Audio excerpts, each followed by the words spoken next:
Hello, welcome. This is Jack Taylor, and you have reached Imagine Christmas Part 14. Today we're going to be talking about David. Okay, now many of us know David as the giant killer, the one who took his sling and stoned Goliath. We know he messed up with Bathsheba and had her husband assassinated to cover up his adultery. We know that he was a shepherd who wrote a lot of Psalms, which we have in the Bible. And we know he was a king.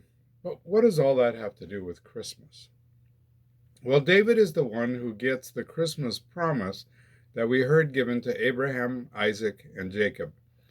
He gets that promise because he's called a man after God's own heart. Now, he ain't perfect.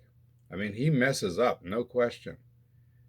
And it isn't the perfect person that God is looking for this Christmas, so we all qualify.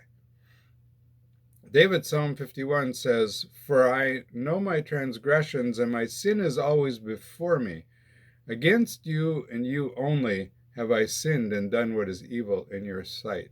That was in response to his sin with Bathsheba. Now, David understands how short he falls of what God desires of him, but he humbles himself. He confesses without reservation, and he embraces the forgiveness and the cleansing which God provides. He says, "My sacrifice, O God, is a broken spirit, a broken and contrite heart. You, God, will not despise." Now, a lot of us get stuck in our failures and fallings, right? We hear the taunting and the condemnation of the enemy reminding us of how short we fall. We can't believe that someone like David would be given a chance to be someone special. Some of us are not even like that. Could that possibly mean that we might have a chance for redemption? Well, Christmas is about new beginnings.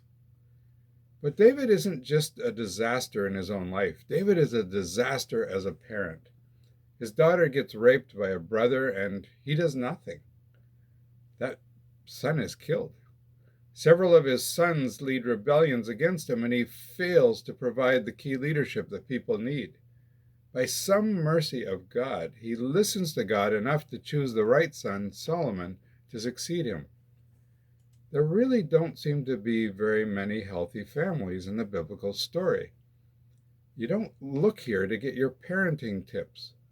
No one went through and whitewashed this family tree.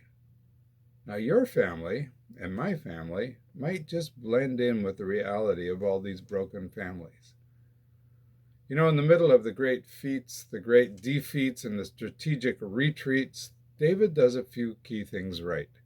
First, when Saul sees David winning great military victories and gaining the people's praises, and when Saul finds out that God has chosen David to succeed him instead of his own son Jonathan, then Saul tries to kill David.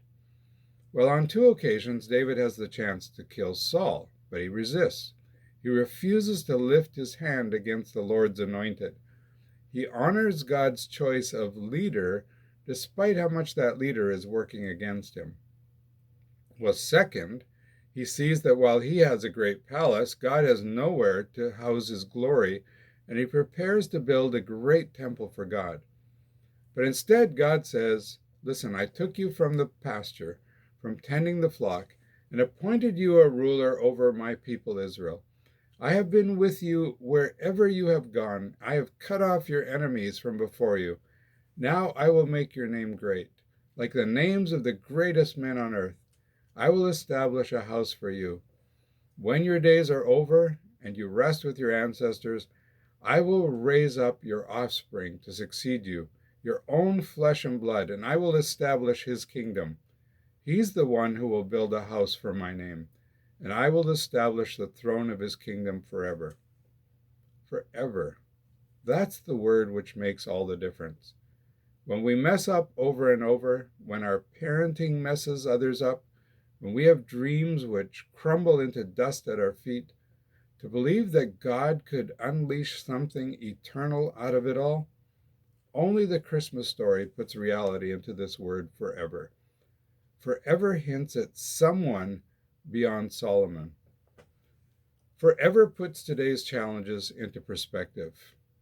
It puts my messing up into perspective. It puts my heartaches, my dreams, and my plans into perspective. The God of forever has written the Christmas story to hover over all of life, and that makes all the difference as we press on.